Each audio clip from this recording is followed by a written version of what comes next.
कभी कभी ऐसा होता है, सारी दुनिया में भटक लेते हैं पर सुकून नहीं पाते। कभी कभी ऐसा होता है, जिसको पूजना होता है उसी को नहीं पूज पाते। और सारी दुनिया में खिल्ली और अपमान का पात्र बन के रह जाते हैं। आज उस सभी परेशानियों से निकालने आया हूँ। आज उन सभी परेशानियों का हल लेकर आया हूँ। ओम नमः शिवाय। हर हर महादेव। ओम श्री ताराय नमो नमः। काल से नहीं डरता, ये काली का भगत है। आज मैं आप सबके लिए लेकर आया हूँ, किस समय किसकी पूजा करें और जीवन भर लाभ पाएं। जी हाँ, किस राशि के मुताबिक किसकी पूजा करनी चाहिए और जीवन भर हमें लाभ पाना चाहिए, और किस देवी देवता की पूजा करें और अपनी जीवन भर सुख पाएं। क्योंकि कभी कभी ऐसा होता है कि हम किसी और को पूजते रहते हैं और हम पर किसी और की कृपा होती है, और हम उसकी कृपा को जीवन भर पा ही नहीं पाते और जीवन भर दुख में निकाल देते हैं। तो आज अपने गहन शोध और अध्ययन के साथ आज आप सबके लिए लेकर आया हूँ, किसको पूजें और जीवन भर सुख पाएं, किसको पूजें जीवन भर लाभ पाएं, किस राशि के मुताबिक किस देवी देवता की पूजा करें। आप सबको पता ही है, मेरे जो शोध हैं और जो मेरा अध्ययन है वो सबसे श्रेष्ठ इसीलिए है क्योंकि मैंने अपने शोध और अपने श्रेष्ठ अध्ययन के मुताबिक लाखों लोगों को मंत्र दिए। अपने अपने शोध किए हुए उन सभी लाखों लोगों ने लाभ पाया है। तो आज उसी शोध और उसी अध्ययन के मुताबिक आज मैं आपको ये बताने वाला हूँ किस देवी देवता को पूजें और किस देवी देवता से किस तरह का लाभ ले सकते हैं और जीवन भर किस तरह से सुख पा सकते हैं। अब मैं आपको बताने वाला हूँ किस तरह से किसकी पूजा करें। अब सबसे पहले जो हमारा प्रेमी युवक युवतियों का चैनल है, तो मैं उनके माध्यम से बताना चाहूँगा, यदि आप अपने सच्चे प्यार को पाना चाहते हैं, किसी भी विपत्ति में हैं और आप अपने प्यार को बचपन से प्यार करते हैं या किसी भी तरह से आप अपने प्यार को नहीं खोना चाहते, तो माता लक्ष्मी, महादेव और संतोषी माँ का अगर आप व्रत उपवास या उनकी पूजा करते हैं तो आपको मनवांछित फल वाला वर अवश्य प्राप्त होता है। और इन तीनों की युवक युवतियों पर, जो प्रेमी युगल युवतियां होते हैं, उन पर इनकी अवश्य कृपा होती है। और अब मैं आपसे कहना चाहूँगा, जो मैं आपको बताने वाला हूँ बहुत ही ध्यान से सुनिएगा, क्योंकि हर बार हर वीडियो में नहीं कहता। यदि आपने नहीं सुना तो आप समझ नहीं पाएंगे किस तरह से आपको क्या करना है। अब मैं आपको मेष राशि के बारे में बताना चाहूँगा। मेष राशि के व्यक्ति दिल से काफ़ी अच्छे और तेज दिमाग व्यक्ति होते हैं, पढ़ाकू होते हैं, पर मन में हमेशा इनके कश्मकश चलती रहती है। इस वजह से ये कभी कभी अपने उचित कार्य भी उचित तरीके से नहीं कर पाते। इस वजह से इन लोगों की जीवन में काफ़ी कठिनाइयाँ आती हैं। यदि ये हनुमान जी की पूजा कर सकते हैं और यदि ये अगर भगवान विष्णु की पूजा करते हैं या ये संतोषी माँ की पूजा करते हैं तो ये अवश्य लाभान्वित होते हैं। या इनके पूर्वजों में जो पूर्वज इनके जिस तरह के देवी देवताओं को अपनाए हुए हों, उन्हीं इष्टों की अगर पूजा करते हैं तो ये लाभान्वित होते हैं। इन सभी राशियों में अगर आप कोर्ट कचहरी के मसलों में, शत्रु के मसलों में या किसी भी परेशानी में फंस चुके हैं, निकलने का कोई रास्ता नजर नहीं आ रहा, तो इन सभी राशियों के व्यक्ति शनिदेव, भगवान हनुमान जी और माता काली, ये आपको शीघ्र से शीघ्र जल्दी सुनते हैं इन आपातकाल की परेशानियों में आपकी, उनकी आराधना कर सकते हैं। जैसे कि आप सबको पता है, मेरी भी वृष राशि है। वृष राशि के व्यक्ति हमेशा ही तपोबल वाले व्यक्ति होते हैं और हमेशा ही जीवन में कुछ करके दिखाना चाहते होते हैं। वैसे तो इनका हमेशा ही उज्जवल और उद्गति रहने की संभावनाएं होती हैं, पर कभी कभी ये जीवन में चाहकर भी कुछ अधिक नहीं अर्जित कर पाते, क्योंकि ये सदमार्ग पर या उस देवी देवता की कृपा पा ही नहीं पाते। वृष राशि के लोगों पर महादेव, माता लक्ष्मी, माँ दुर्गे, माता काली की कृपा अत्यंत होती है और ये व्यक्ति काफ़ी बुद्धिमत्ता से विवेक से काफी तीव्र गति के व्यक्ति होते हैं और ये इच्छित व्यक्तियों से जल्दी कोई भी बात समझने का अनुभव रखते हैं और काफी गुणी व्यक्ति होते हैं। और जो मिथुन राशि के व्यक्ति होते हैं, यदि वो हनुमान जी या रामचंद्र जी, भगवान रामचंद्र जी की पूजा करते हैं या माता दुर्गे की पूजा करते हैं तो वो अवश्य लाभान्वित होते हैं और जीवन में हर दिक्कत, हर परेशानी से दूर होते हैं।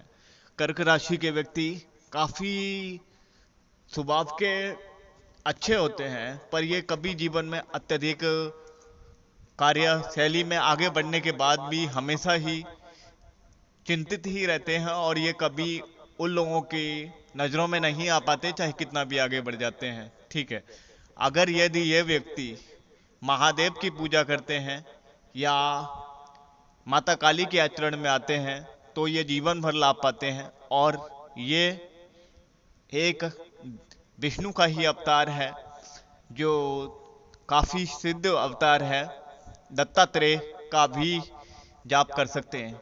सिंह राशि के व्यक्ति काफी उज्जवल व्यक्ति होते हैं और ये हमेशा ही संकोच में रहते हैं और संकोच वाले व्यक्ति होने के वजह से ये काफी कार्य भी जो जिसमें ये कामयाब हो सकते हैं वो कामयाबी नहीं पा पाते। अगर ये व्यक्ति अगर माता लक्ष्मी, शिव शंभू की या शनिदेव की आराधना करते हैं तो ये जीवन में लाभ पाते हैं। और वैसे किसी भी परेशानी में स्त्रियां शनिदेव या हनुमान जी की पूजा ना करें। अगर आपातकाल में परिवार के किसी व्यक्ति पर साढ़े साती आ रखी हो या कोई भी दिक्कत हो तो उस आपातकालीन परिस्थिति में अगर उन्हें अपनाएं तो फिर शनिदेव या हनुमान जी को फिर पूजा अगर करने लगे तो फिर उसे छोड़े ना। उसके बाद जीवन में हमेशा सुख शांति रहेगी, पर अगर आपने अपना कर छोड़ दिया तो दुष्प्रभावों का आपको फल चुकाना पड़ेगा। कन्या राशि के व्यक्ति काफी तीव्र गति के इंसान होते हैं। ये जो पाना चाहते हैं वो पाकर रहते हैं, पर इनकी कश्मकश ये होती है कि ये हनुमान जी को अपना लेते हैं और हनुमान जी जो इनके कार्यों में इन्हें आगे तो पहुंचाते हैं, ठीक है, पर ये कभी कभी इन शत्रुओं इनके बहुत सारे हो जाते हैं, बहुत अधिक शत्रु हो जाते हैं। उसकी वजह से ये कभी कभी हमेशा शत्रुओं का शमन करने में लगे रहते हैं, कभी अपने जीवन पर ध्यान नहीं दे पाते। यदि ये महादेव का या माता दुर्गे के या काली की शरण में आते हैं तो ये जीवन भर लाभ पाते हैं, या माता लक्ष्मी की आराधना करते हैं।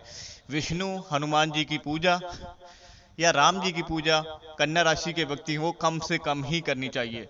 तुला राशि के व्यक्ति, मेरी भी राशि तुला है, तुला राशि के व्यक्ति हमेशा ही उज्ज्वलवान होते हैं और इन्हें महादेव की, माता लक्ष्मी की पूजा और संतोषी माँ की पूजा अवश्य करनी चाहिए और ये इससे लाभ पाते हैं, हमेशा आगे बढ़ते हैं।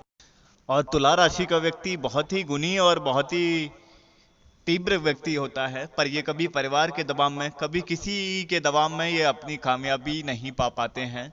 यदि महादेव, माता लक्ष्मी की शरण में जाते हैं और विष्णु की भी आराधना करते हैं तो ये अपने हर तरह के कार्य सिद्ध करते हैं और अपने जीवन में अक्सर ये अपनी इच्छाएं खत्म कर देते हैं और अक्सर अपनी इच्छाओं के अनुरूप ये कार्य नहीं कर पाते और इनके शत्रु कभी भी इनके सामने सर नहीं उठाते, पर पीठ पीछे काफी बार करते हैं।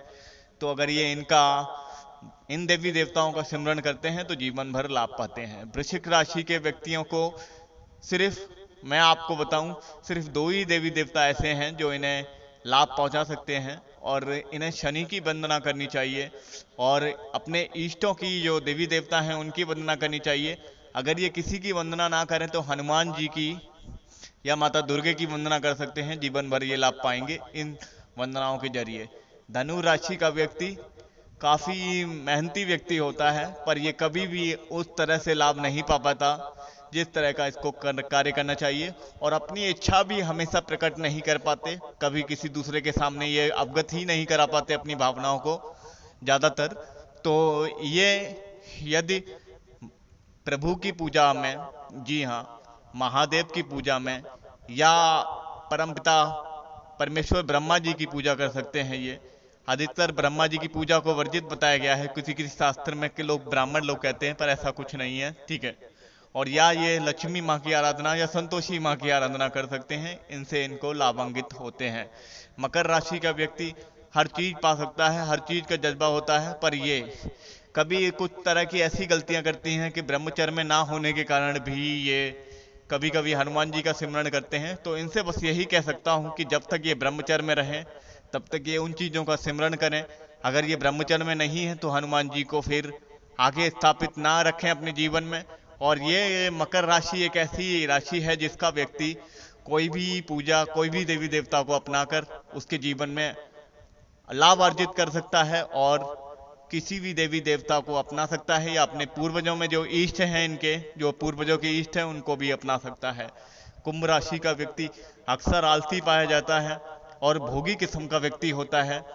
तो ये देवी की, माता दुर्गे मैया की, काली मैया की, हनुमान जी की पूजा के अलावा कोई और भी देवी देवताओं की, आदि देवी देवताओं की अगर पूजा करते हैं तो लाभान्वित होते हैं, क्योंकि ये इन्हें अच्छे प्रभावों के अलावा तुरंत दुष्प्रभाव भी दिखाते रहते हैं। इसीलिए कुंभ राशियों के व्यक्तियों को जिन देवी देवताओं से मैंने दूर रहने का कहा है वो उन देवी देवताओं से दूर रह सकते हैं, क्योंकि अक्सर कामशील व्यक्ति होते हैं और बहुत ही आलस से भरे होते हैं, और कभी कभी जो ज्यादा तीव्र गति से कार्य करने वाले होते हैं पर उनके अंदर भोग इच्छाएं ज्यादा होती हैं। और कुंभ राशि के व्यक्ति वैसे अक्सर धोखा नहीं देते, दिल के तेज होते हैं और दिल के साफ होते हैं, पर कुछ कुछ लोग धोखे की भी रणनीति अपनाते हैं, उनसे भी बचें। कुंभ राशि के व्यक्ति को हमेशा कुंभ राशि का व्यक्ति ही धोखा देता है। मीन राशि के व्यक्ति भगवान हरि की पूजा कर सकते हैं, हरि नाम का सिमरन कर सकते हैं, लक्ष्मी मैया की पूजा कर सकते हैं, और राम भगवान, हनुमान जी और ऐसे संतोषी माँ की भी पूजा कर सकते हैं, और इन्हें इन सभी पूजाओं से लाभ होता है। और आप या जैसी देवी देवता को मानते हो दिल से, जिनको आपको लगता हो कि आप पर कृपा है, उन देवी देवताओं को अपना सकते हैं। जो मेरा गहन शोध और अध्ययन था, जो मैंने लोगों के जीवन में अनुभव किया है, वो मैंने आपको बताया है। अब मैं आपसे यही कहना चाहूँगा, जो माता लक्ष्मी का सिमरन करते हैं, और कलयुग में माता लक्ष्मी का विशाल स्वरूप विराजमान है। जी हाँ, जब तक माता लक्ष्मी की कृपा आप सब पर नहीं होती तब तक आप जीवन में कोई भी फल नहीं पा सकते, ऐसा मेरा भी मानना है। ऐसा मैंने भी खुद अनुभव किया है, क्योंकि मैं 3 राशियों का जातक हूँ, और तीनों राशियों में मैंने माता लक्ष्मी की जब तक आराधना ना करके उन्हें प्राप्त किया तब तक मैं किसी भी देवी देवता को प्राप्त नहीं कर पाया। और माता लक्ष्मी के उपवास, माता लक्ष्मी का व्रत, माता लक्ष्मी का जो जाप व्यक्ति करता है, और किसी भी राशि का व्यक्ति जाप कर सकता है, और अच्छे तरीके से अगर माता लक्ष्मी को जीवन में कोई विपत्ति आपके में आ रही है, तो आप कर्ज से मुक्ति नहीं पा रहे हैं, तो शुक्रवार को माता लक्ष्मी के मंदिर में लाल गुलाब चढ़ा सकते हैं, अगर आपकी कमल चढ़ाने की क्षमता ना हो। कलयुग में महादेव का स्वरूप सबसे अधिक शक्तिशाली है, और महादेव अव्वलदानी कहे जाते हैं, आप सबको पता है। तो यदि कोई भी व्यक्ति अगर निसंकोच होकर और शिव की भक्ति में लीन रहता है, तो वो हमेशा ही जीवन भर लाभ पाता है। और यदि वो व्यक्ति अगर शिव की भक्ति में रहता है तो उसको जीवन में कभी कोई कष्ट, कोई तकलीफ नहीं आती। और कलयुग में अव्वलदानी ने इसीलिए कहा जाता है क्योंकि ये सबसे सटीक और सबसे जल्दी ये लोगों अपने भक्तों की प्रार्थनाएं सुनते हैं और उन पर कृपा करते हैं। तो ये कुछ ऐसी देवी देवता हैं जिनके मैं बारे में आपको बता रहा हूँ। अगर दिन में भावनाएं हों तो इन सब की पूजा अवश्य कीजिएगा। और मेरा सुनकर मुझे आजकल कलयुग में इतना दुख होता है, लोग टिकटॉक लाइकी पे घंटों बर्बाद करते हैं वीडियो बनाने के लिए, पर बहुत से युवक युवतियों से जब मैं पूछता हूं कि आप अब तक कौन से देवी देवता की पूजा करते हुए आ रहे हो, तो वो ये कहते हैं हमारे घर में तो पूजा ही नहीं है, हमारे घर में तो भगवान का कैलेंडर ही नहीं है इस भगवान का, हमारे घर में तो हम पूजा करेंगे तो माँ बाप हमारे देखेंगे कि हम क्या करते हैं, पूजा करते हैं या नहीं। ये बताइए, जब जीवन में आप कभी भगवान का सिमरन ही नहीं कर सकते तो आप कैसे ये सोच सकते हैं कि भगवान भी आप पर कृपा करेगा और आपकी उस परेशानी में आपका साथ देगा। जी हाँ, कोर्ट कचहरी उधार में फंसे हुए हैं, शत्रु अनावश्यक परेशान कर रहा है। यदि आपका कोई व्यक्ति परिवार का जेल चला गया है, कोई भी अगर परिवार का व्यक्ति आप उसके दुख से प्रताड़ित हैं और आप उसके दुख से उसको निकालना चाहते हैं, तो आप हनुमान जी की शरण में जा सकते हैं। हनुमान जी का बजरंग बाण जब कोई शत्रु अधिक परेशान कर रहा हो तब उसका प्रयोग कीजिएगा। हनुमान चालीसा का जब आपका कोई व्यक्ति अनावश्यक बेगुनाह होकर भी अगर आपको लगता है कानूनी घेरे में फंस गया है तब उसका प्रयोग कीजिएगा। और जो हनुमान जी का जो चालीसा, हनुमान जी की जो आरती है, वो उस समय प्रयोग की जाती है जब कोई व्यक्ति अनावश्यक किसी ना किसी द्वेष में फंसा दिया जाता है या शत्रु अत्यधिक अधिक परेशान करते हैं। और संतोषी माँ, जी हाँ, प्रेमी युगल, प्रेमी युवतियों के लिए सबसे ज़्यादा लाभकारी हैं, क्योंकि मैंने अब तक सुना है, जितने लोगों का देखा है जिन्होंने संतोषी माँ को प्यार के स्वरूप में अपनाया है, जी हाँ, जो सच्चा प्यार करते थे, बचपन से एक दूसरे को मानते थे काफ़ी, और काफ़ी जो संतोषी माँ की रक्षा में लीन रहे, और संतोषी माँ की मतलब कृपा में या रक्षा में, मेरा मतलब से कहना है पूजा में लीन रहे, उन्होंने सदैव ही अपना सच्चा प्यार पाया है।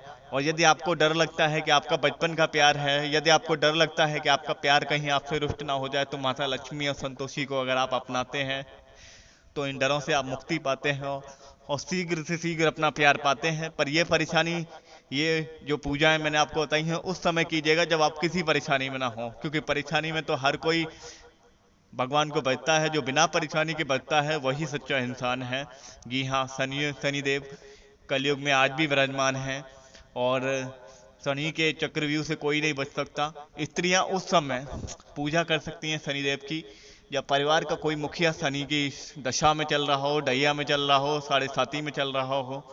पर घर में कोई बच्चा है तो उसके जरिए शनि मंदिर पे तेल चढ़वाएं और मन से शनिदेव के मंत्रों का जाप करें, पर स्वयं बाहर से आराधना करें, क्योंकि शनिदेव, और एक बार अगर परेशानी से आप उससे मुक्त होते हैं, अगर स्त्रियां अपना लेती हैं, तो दिली तौर पर शनिदेव का हमेशा आराधना करें, क्योंकि कलयुग में शनिदेव भी सबसे ज़्यादा अधिक पूजे जा रहे हैं और सबसे ज़्यादा लोगों की इच्छाएं पूरी कर रहे हैं।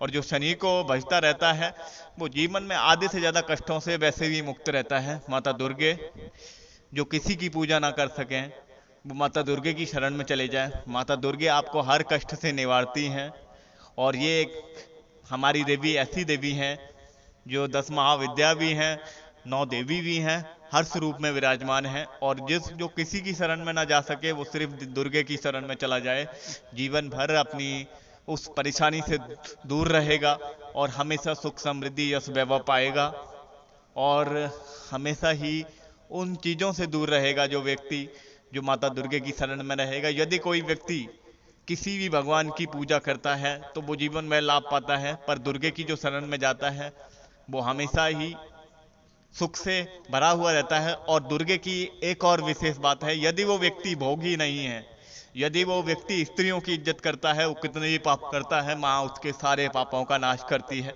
उसके सारे कष्टों को दूर रखती है। और अगर वो व्यक्ति स्त्रियों की इज्जत करता है तो वो अधिक से अधिक माता से सुख पा सकता है, और चाहे कितना भी गलत करता हो, पर माँ के सर में अगर एक बार चरणों में सर झुकाता है पर वो सुख पाता है। पर हाँ, कर्मा का दंड हमेशा ही मिलता है, इसीलिए मैं किसी को ये इजाजत नहीं देता कि वो गलत काम करे। माता काली के बारे में आपसे बस यही कहना चाहता हूँ, जब शत्रु हमेशा परेशान कर रहा हो, कोई अनावश्यक सता रहा हो, कोई कोर्ट कचहरी लग गई हो, कोई उधार की परेशानी हो, जीवन में कहीं से अगर कोई भी रास्ता ना नजर आ रहा हो, तो माता काली की शरण में जाइएगा। आज भी दुनिया में सबसे तीव्र माता काली ही तुम्हारी सुनती है, ये मुझे आपको खुद भी महसूस किया है, इसीलिए आपको स्वयं का अनुभव बता रहा हूँ। और काली की जो आरती है दिन में 2 बार, सुबह और शाम, सच्चे हृदय से अगर जाप कर लोगे तो जीवन में हर कष्ट से मुक्ति पालोगे। और देखो, अगर जीवन में कुछ भी पाना है तो उसमें सच्ची आस्था देनी पड़ेगी, चाहे अपने गुरु के प्रति हो, चाहे अपने भगवान के प्रति हो, चाहे अपने इष्ट के प्रति हो, चाहे अपने परिवार के प्रति हो। और हर रिश्ता भरोसे पे चलता है, और भरोसे की नींव ऐसी बनाओ कि भगवान तुम्हारे लिए विचलित हो जाए और तुम्हें तुम्हारा रक्षा करने पे मजबूर हो जाए, और तुम्हारे जीवन भर तुम्हारा साथ देने के लिए भी वो मजबूर हो जाए। मैं खुद भी इस बात को मानता हूँ। वीडियो के अंत में मैं आपसे सिर्फ इतना ही कहना चाहूँगा, हम 10,000 कमाते हैं, 20,000 कमाते हैं, आप जितना भी कमाते हैं सक्षम होंगे 1,000 रुपये तो महीने में निकाल सकते हैं। जी हाँ, 1,000 रुपये मुझे नहीं देने हैं। अगर आप 10,000 भी ना कमाते हो, 5,000 कमाते हो, तो उसमें से 500 रुपये निकालिए, मुझे नहीं देने हैं। मैं ये चाहूँगा कि अगर आप हरि का सिमरन करते हैं, महीने में जो मेरे सच्चे भक्त हैं अगर भगवान के लिए 1000 रुपये निकाल सकें तो 1000 रुपये में श्री सत्यनारायण भगवान की अच्छी सी कथा होती है। मैं खुद भी ये कराता हूँ और आप सबसे भी कहना चाहूँगा। और कोरोना काल की वजह से अभी नहीं करा पा रहा हूँ क्योंकि भीड़ भाड़ नहीं कर सकता। और जो लोग 5000 कमाते हैं वो 500 रुपये की कराएं, जो 10,000 कमाते हैं 1000 रुपये की कराएं, जो 20 से 30,000 रुपये कमाते हैं 2 से 3,000 रुपये कराएं। पर हर महीने अगर जो सत्यनारायण की कथा कराते रहते हैं, जो हरि का सिमरन करते रहते हैं, वो हर दुख से मुक्ति पाते हैं।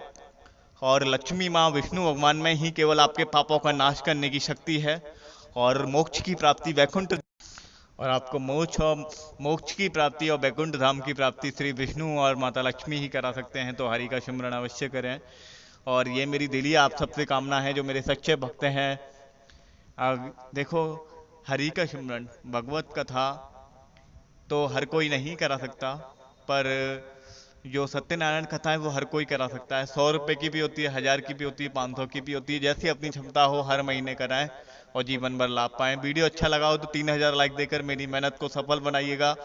आप सबसे कहना चाहूँगा, वीडियो अच्छा लगा हो तो लाइक जरूर दीजिएगा। फिर मिलूंगा अगले वीडियो में, तब तक के लिए जय मां भद्रकाली, हर हर महादेव।